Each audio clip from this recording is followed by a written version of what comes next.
Hello everyone, कैसे हो आप सब। आज हम अपनी निकुंज हिंदी पाठमाला का पाठ 4 पक्षियों की सभा की रीडर एक्सरसाइज करेंगे, यानी अभ्यास कार्य करेंगे।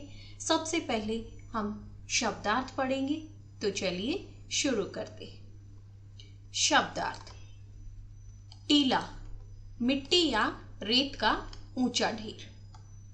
दूषित, गंदा।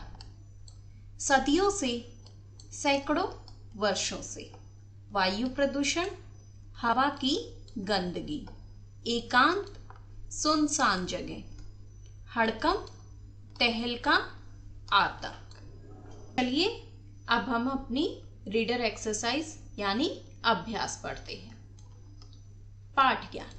सही उत्तर पर सही का निशान लगाइए। फर्स्ट है, पक्षियों का राजा कौन था? तोता, राजहंस, कबूतर। तो इसका सही उत्तर क्या है? राजहंस। पक्षियों के सामने समस्या क्या थी? हवा का दूषित होना, भोजन का न मिलना, वर्षा न होना। तो पक्षियों के सामने क्या समस्या थी? हवा का दूषित होना। कौन उस वन को छोड़कर जाने की बात कर रहा था? कबूतर, कौवा, तोता। तो कौन कर रहा था उस वन को छोड़कर जाने की बात? तोता। बादल के पास जाने का सुझाव किसने दिया? किसने दिया? उल्लू ने, हाथी ने, राजहंस ने। आपने पाठ पढ़ा है, तो किसने दिया बादल के पास जाने का सुझाव? उल्लू ने। अचरज नगर के लोगों ने कब अपनी भूल और लापरवाही का एहसास किया? जब पानी नहीं बरसा, जब वहां तेजाबी वर्षा हुई, जब सूखा पड़ने लगा। तो इसका सही उत्तर क्या है? जब वहां तेजाबी वर्षा हुई। नेक्स्ट क्वेश्चन है क्वेश्चन नंबर 2। प्रश्नों के उत्तर दीजिए। सब पक्षी टीले की ओर क्यों जा रहे थे? क्यों जा रहे थे? सब पक्षी टीले की ओर इसलिए जा रहे थे क्योंकि वहां पक्षियों की सभा होने वाली थी। तो जो सब पक्षी थे वो टीले की तरफ क्यों जा रहे थे? क्योंकि वहां पर पक्षियों की सभा होने वाली थी। अचरज वन की हवा दूषित क्यों हो गई थी? क्यों हो गई थी? कारखानों व गाड़ियों से निकलने वाले जहरीले धुएं के कारण अचरज वन की हवा दूषित हो गई थी। तो जो कारखानों से और गाड़ियों से जो धुआं निकलता है, उस धुएं के कारण अचरज वन की जो हवा है वो दूषित हो गई थी। नेक्स्ट है, पक्षियों के सामने समस्या क्या थी? जहरीले धुएं के कारण वायु दूषित हो गई थी, जिसके कारण पक्षियों का वहां रहना कठिन हो रहा था। तो पक्षियों के सामने क्या समस्या थी? जहरीले धुएं के कारण जो है वो वायु दूषित हो गई थी, जिसके कारण पक्षियों का वहां पर रहना मुश्किल हो रहा था। नेक्स्ट है, अपनी समस्या को दूर करने के लिए वे किसके पास गए? तो पक्षी अपनी समस्या को दूर करने के लिए किसके पास गए? अपनी समस्या को दूर करने के लिए वे बादलों के राजा के पास गए।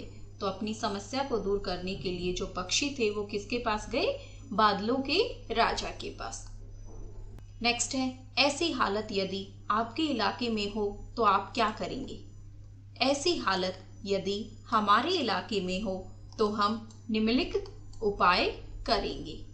फर्स्ट वन है, अपने घरों के आसपास ज्यादा पेड़ लगाएंगे, पर्यावरण स्वच्छता के प्रति जागरूकता फैलाएंगे। नेक्स्ट है, शब्द संपदा। पर्यायवाची शब्द लिखिए। तो हमने दो पर्यायवाची शब्द लिखने हैं। पक्षी, पक्षी का पर्यायवाची क्या होगा? खग, विहग। पशु, जानवर, मेवशी। मनुष्य, मानव, आदमी। बादल, मेघ, घन। पर्वत, पर्वत का पर्यायवाची क्या होगा? पहाड़ और अचल।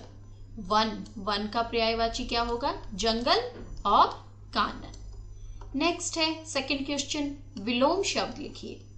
दूषित, दूषित का विलोम क्या होगा? स्वच्छ। बुद्धिमान, बुद्धिमान का विलोम क्या होगा? मूर्ख। आसमान, आसमान का विलोम होगा धरती। ठंड, ठंड का विलोम होगा गर्म। समस्या, समस्या का विलोम होगा समाधान। समाप्त, समाप्त का असमाप्त। नेक्स्ट है क्वेश्चन नंबर 3, नए शब्द बनाइए। प्र प्लस दूषण, तो इनसे मिलकर क्या बनेगा? प्रदूषण। प्र प्लस शांत, तो इनसे मिलकर बनेगा प्रशांत।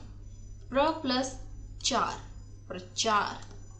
प्र प्लस गति, प्रगति। प्र प्लस मान, प्रमाण। प्र प्लस भाव, प्रभाव। नेक्स्ट है भाषा बोध। नीचे दिए गए वाक्यों को शुद्ध करके लिखिए। तो नीचे कुछ वाक्य दिए गए हैं जो कि अशुद्ध हैं, उनको हमने शुद्ध करना है और दोबारा से लिखना है। मेरे को सब पता है, तो इसका शुद्ध वाक्य क्या होगा? मुझे सब पता है, ना कि मेरे को। सब पक्षी उड़ने लगी, इसका शुद्ध क्या होगा? सब पक्षी उड़ने लगे, ना कि उड़ने लगी। बादलों का राजा गुस्सा हो गई, तो इसका शुद्ध वाक्य क्या होगा? बादलों का राजा गुस्सा हो गया।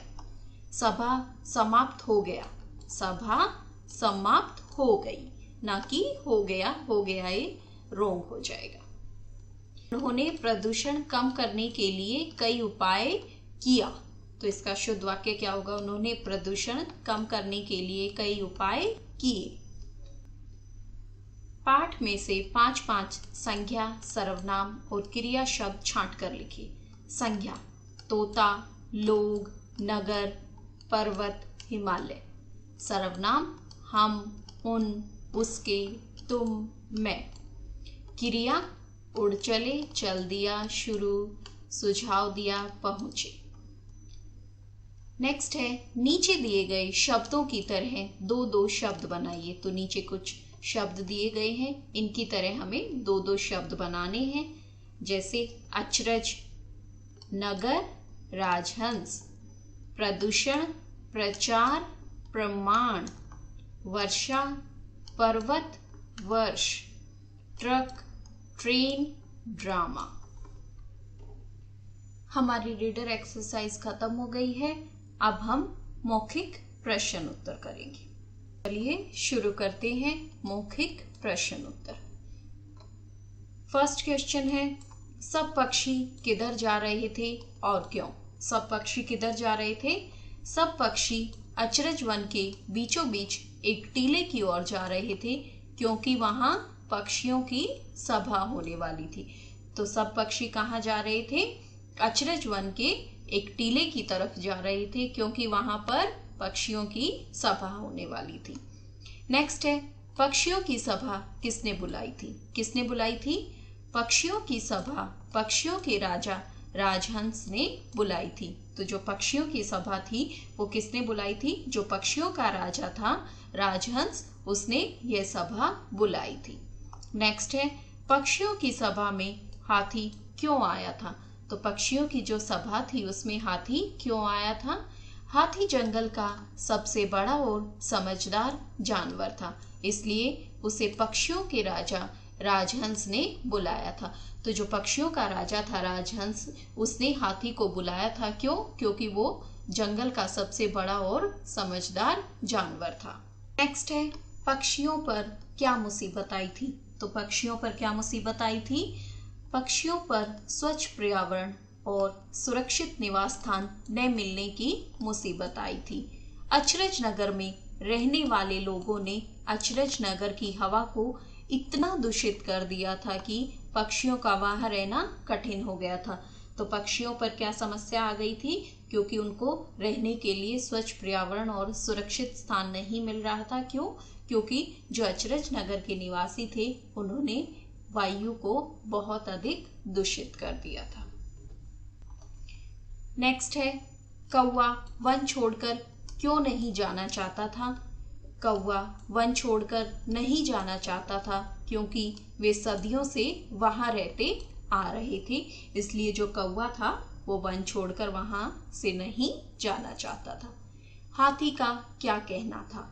हाथी का कहना था कि हमें ऐसा कुछ उपाय ढूंढना चाहिए जिससे इंसानों को अपनी गलती का एहसास हो और वे वायु प्रदूषण कम करने के लिए कोई कदम उठाए। तो जो हाथी था उसने क्या सुझाव दिया? हाथी ने कहा कि हमें कुछ ऐसा उपाय करना होगा, ऐसा उपाय ढूंढना होगा जिससे कि इंसानों को अपनी गलती का एहसास हो जाए और वो वायु प्रदूषण को कम करने के लिए कुछ कदम उठाए। नेक्स्ट है, उल्लू ने क्या सुझाव दिया?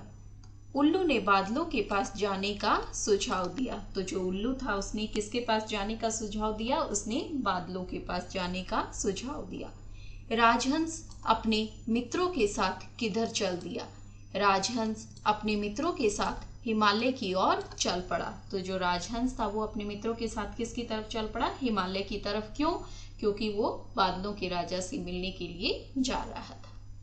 वहां कैसे कैसे बादल थे? वहां कुछ सफेद, कुछ काले, कुछ ऊंचे उड़ने वाले और कुछ नीचे उड़ने वाले बादल थे। नेक्स्ट है, पक्षियों की समस्या सुनकर बादलों के राजा ने क्या किया? तो पक्षियों की समस्या को सुनकर बादलों के राजा ने क्या किया? पक्षियों की समस्या सुनकर बादलों के राजा ने गरजती आवाज में कहा कि इन इंसानों ने हर जगह मुसीबत खड़ी कर दी है, इन्हें सबक सिखाना ही पड़ेगा। तुम सब लौट जाओ, मैं कुछ करता हूँ। तो पक्षियों की समस्या सुनकर बादलों के राजा ने कहा कि इन इंसानों ने जो है हर जगह मुसीबतें खड़ी कर दी हैं, इन्हें कुछ ना कुछ सबक जरूर सिखाना पड़ेगा। तुम सब अभी यहाँ से लौट जाओ, मैं कुछ करता हूँ। कबूतर ने राजहंस को क्या सूचना दी? कबूतर ने राजहंस को सूचना दी कि अचरज नगर में हड़कंप मचा हुआ है।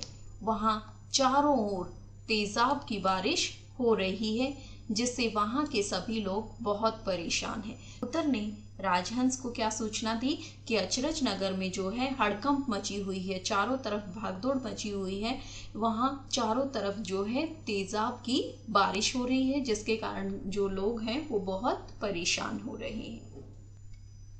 नेक्स्ट है, पक्षियों ने कब राहत की सांस ली? पक्षियों ने कब राहत की सांस ली?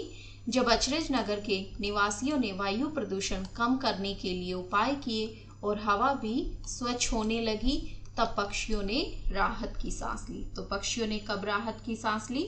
जब अचरज नगर के निवासियों ने प्रदूषण को कम करने के लिए उपाय किए और जिसके कारण हवा जो थी वो स्वच्छ होने लगी, तब पक्षियों ने राहत की सांस ली। आशा करती हूँ ये पाठ आपको अच्छे से समझ आ गया होगा। अगर आपको मेरी वीडियो अच्छी लगी हो तो मेरी वीडियो को लाइक और मेरे चैनल को सब्सक्राइब